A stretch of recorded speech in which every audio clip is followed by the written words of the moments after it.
This is Andy Purewal for Boxing Social in association with Betfred. And for the first time, I am joined by Magic Matthew Hatton over Zoom. Matthew, how are you? I'm not too bad, thank you. I mean, it's been a difficult period for everyone, hasn't it? But hopefully we're through it now and better days on the horizon. So, no, I'm not too bad, thank you. 100%. Hopefully we are coming towards the end of this. We're obviously getting some good news as we progress towards these coming months. But Matthew, as you mentioned, it's been difficult times. How have you found training fighters and obviously working with Campbell throughout this past year during a pandemic? Been difficult, really. I mean, Campbell has been one of the fortunate ones, and that is why we decided to turn Campbell professional. I mean, in an ideal world, we'd probably have liked him to stay in the amateurs probably another 6 months. The plan was always to do it this year. But again, fighters have got to have something to aim for. They've got to have a goal. And again, Campbell's not the only fighter I train at the minute. At the minute, he's the only one with a date coming up. So it's a difficult period, hard to motivate fighters when there's nothing on the horizon, but hopefully we're there now. Talk to me about what the initial kind of plans were for Campbell. Then you mentioned you wanted him to stay as an amateur for another 6 months.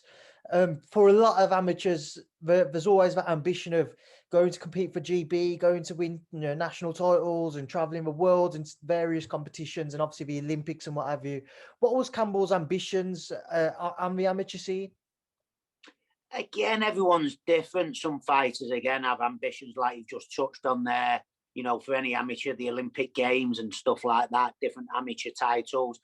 But that's never been Campbell's, that's never really where Campbell saw his future, really. Campbell's always wanted to turn professional. Campbell would have turned professional as soon as he was 18 if we'd have allowed it to happen.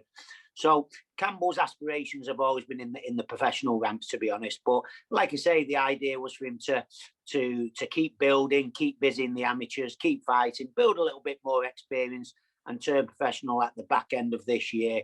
Obviously with COVID, the amateur boxing at the minute is really, really struggling. But like I touched on before, it's so important for fighters to have a goal, something to aim for.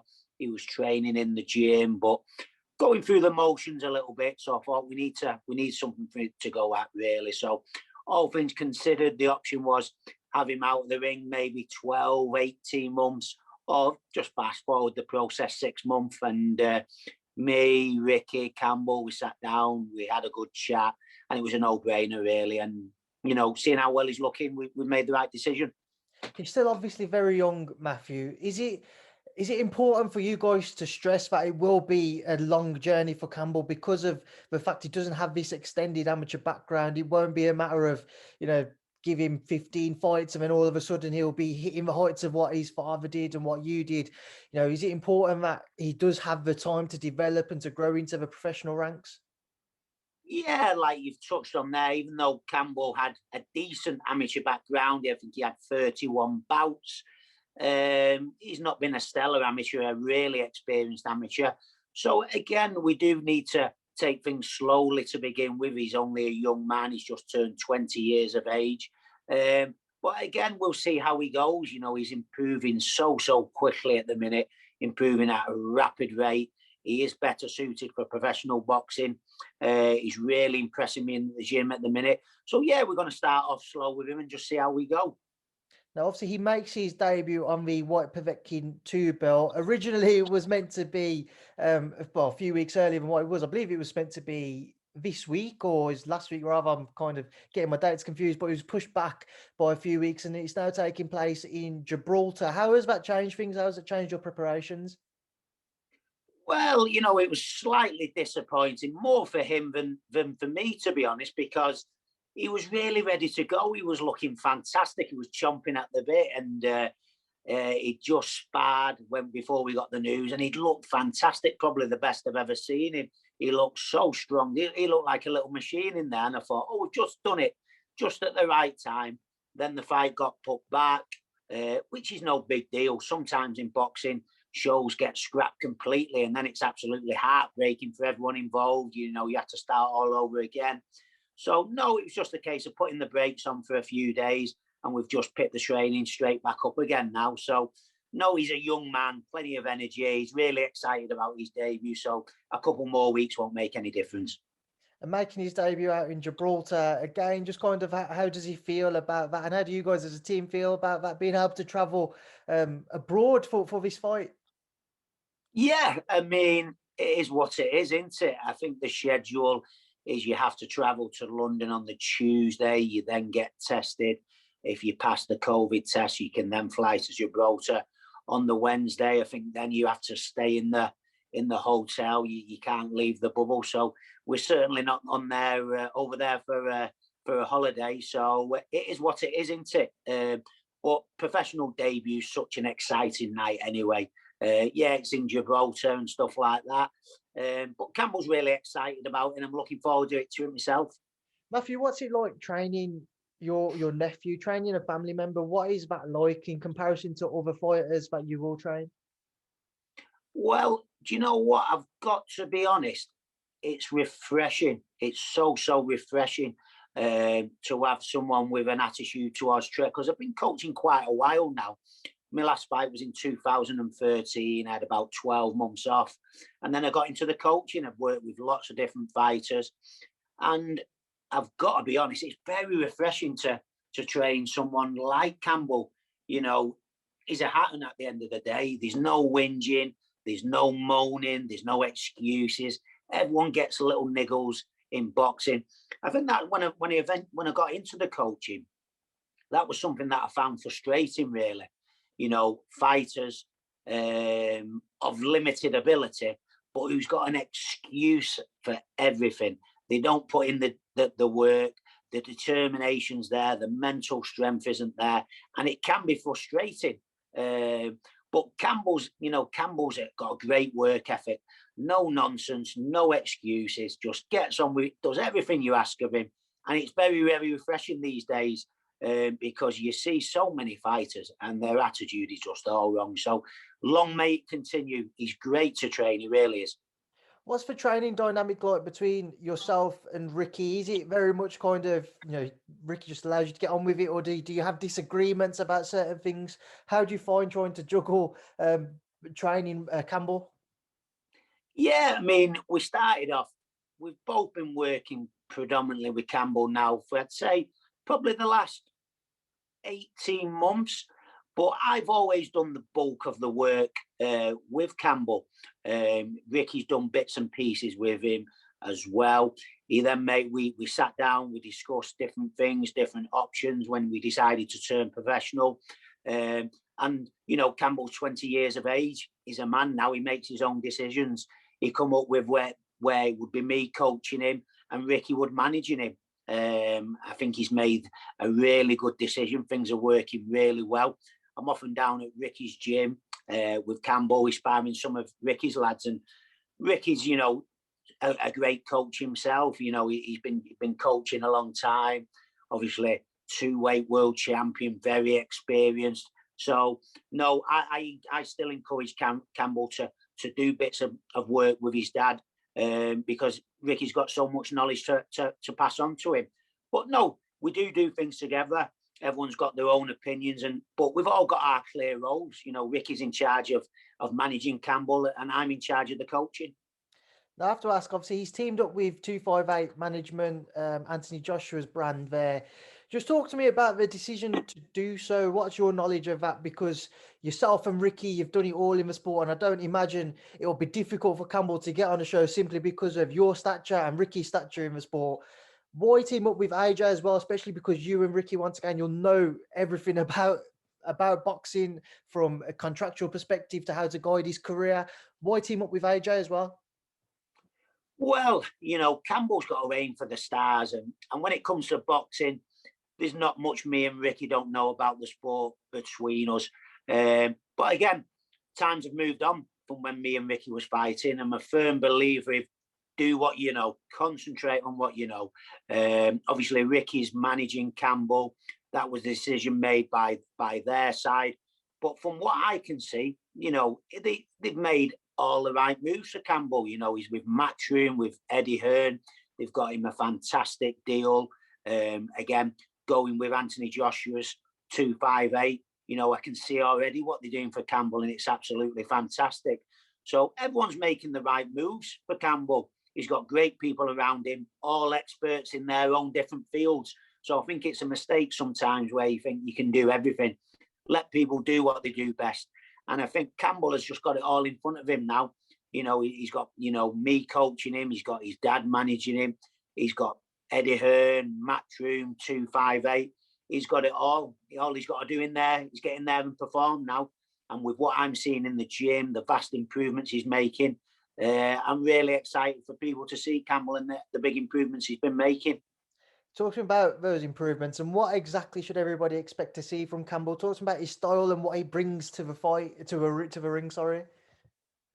Again, Campbell is very similar to his dad. Campbell, he's unrecognisable, really, from the fighter he was probably 6 months ago. Like I say, he did reasonably well in the amateurs. He won a novice title. He won 2 Northwest ABA titles. But from the fighter he was 6 months ago to the fighter he is now, I've always believed in Campbell. And even when I was watching his amateur fights and I thought he was capable of so much more, I thought, you know what? Even sometimes when he was fighting and sometimes when he was losing fights, he was showing a lot of heart, little glimpses of what he could do. So even though Campbell has had quite a few people doubting him and a lot of doubters, I've never been one of them. I could spot in Campbell. He's strong, he's fit, he's got good power, tremendous heart, determination. I thought, you know what? He's a rough diamond, Campbell. He really, really is. He just needs the right polishing up, really. And that process has begun now. So the fight that you saw 6 months ago till the fight that you see now, it's taken a good while to get him to the level I expect from a fighter turning professional. But he's exceeded that now. He's really, really good to go, ready to rumble. And I'm very, very confident people are really going to like what they see with Campbell. Very similar to his dad. He's a good attacking fighter. In fact, in little flashes, when he gets people hurt and the way he works that body, again, it's just like rolling the years back. It really is. Reminds me so much of his dad. But again, he's just refining his style now. He's developing his own style. Some of it encouraged by me. Others, he's just finding his own little way. He's doing some clever things. I tell him different fighters to go out there and watch and to try and bring certain things into his own game. So a lot of similarities to his dad, but a few little differences here and there. But he's a great fighter to watch. Really, really good attacking fighter. People are going to like him. Matthew, I spoke to Campbell, it's probably about a month ago, and he made kind of a joke, but also a point of a joke that he doesn't want to kind of do what his father used to do in between fights and, balloon up in weight and fluctuate there. Is that something you guys have had a conversation about? He said he's craving the Chinese more than anything back then. So another month in camp, I don't imagine those temptations have eased. Have you spoke to him about kind of the discipline that's required to reach the heights that, once again, yourself and Ricky did? Well, he's a Hatton, isn't he? Ricky more so than me, but I'm no monk myself. We do like to have a good time. It's been well documented, and Campbell exactly the same. He does like a beer and stuff like that. He is very similar to his dad, but again, me and Ricky spoke to him, sat him down, spoke to him, and Campbell's been good as gold, very dedicated, very disciplined. And yeah, couldn't be more pleased with him. He's seen it there, he's heard it, he knows the pitfalls involved, but he's looking really, really good at the minute. Matthew, we haven't had an official opponent announced yet. Have you got any update for us as to who he will be facing or what to expect from his opponent? Yeah, I think the opponent is in place now. I think it's just got to be sanctioned by the board, which won't be a problem because it's a good fight for Campbell. It's a good test for his debut. Can't really say too much, but the opponent has been put to me, which I've given the thumbs up. So it's just a case now of the board giving it the official stamp, and I'm sure Matchroom will announce that in the next few days. Matthew, also got you. I just want to ask you about a few other fights which are coming up. Obviously, it's on the White Povetkin Bill. Your thoughts on that rematch? Again, I do think often in rematches you do see a similar sort of fight to the first one. And I fancied Dillian Whyte to win the first fight. He was winning the first fight until he got caught with that fantastic shot, which wasn't a lucky shot. You know, it was a great shot. That could happen again. But I expected Dillian to win the first fight. He was well on top in the first fight. I expect him to get on top in this fight pretty quickly. And I expect him to finish the job this time. I really do. I'm expecting a Dillian White win and a stoppage. Another thought I want to get your thoughts on, but before we come on to it, just Canelo in general. I actually saw that it's 10 years tomorrow that you faced Canelo. Just kind of going back to that, what when you hear that it's been so long, what do you make of it? I still have nightmares about it, to be honest. No, I'm only joking. I mean, I knew straight away when the fight had finished, and I knew literally within the first round what a special fighter, and it hasn't surprised me what he's gone on to achieve. He's gone on to do some great things, and I think I never like to say anybody's unbeatable, but for me, in and around them weights at the minute, I think he pretty much is. You know, you don't see him in trouble in fights. You don't see him picking up cuts. You don't see him wobbled. I think the man who could possibly test him more than anybody around that weight is Billy Joe. Whether he'll beat him or not, I don't think so. But I think he'll certainly test him. I think Canelo's got better and better as a young man, and a young fighter should do. So experienced, so well-rounded. And for me, at the minute, around them weights, he's pretty much untouchable. What do you think is, or who, not necessarily who, but what do you think is the key to beating somebody like Canelo? He's pound for pound star, he's just unbelievable at every aspect of the sport, and he's a joy to watch. But is it somebody like a Billy Joe slick southpaw, where we've seen in the past they've caused Canelo problems, or is it somebody who's a hard hitter like Golovkin that just needs to be aggressive going forwards? What is actually the key, in your opinion, to being able to overcome Saul Canelo Alvarez? I don't think Canelo has any weaknesses, to be honest. One thing what I've touched on, what I'll say isn't a strength, is his speed of foot. I've never found him the most fleet-footed a fighter. So, again, you talked about two different styles there. I definitely think the way to beat Alvarez is with the movement, the skills, upper body movement, moving around the ring. And that's Billy Joe all over, isn't it? And I do think that is the style that could possibly beat Canelo.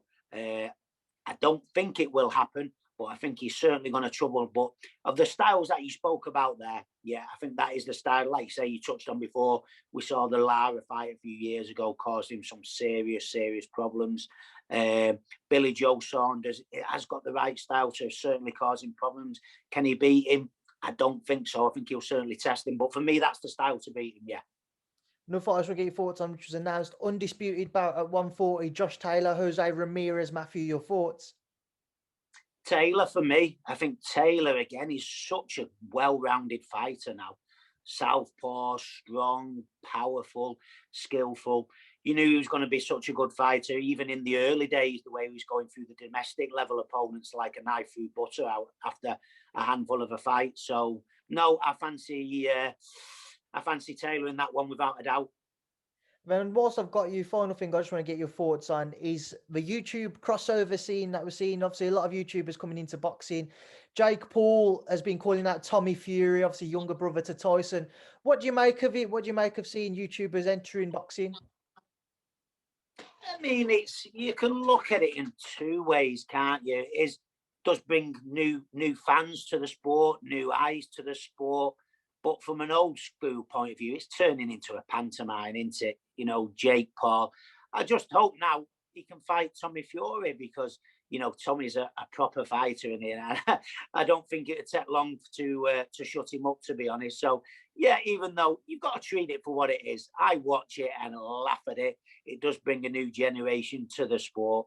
I do see it as a bit of a joke, to be honest, but I just hope he fights Tommy, because I don't think it'd take Tommy long to shut him up. I really don't. All right, Matthew, we will leave it there now. I'll leave you to enjoy the rest of your day. I appreciate your time this afternoon, and I'll keep in touch and speak to you again soon. Thank you for speaking to Boxing Social. Anytime, Andy. Top man. Thank you.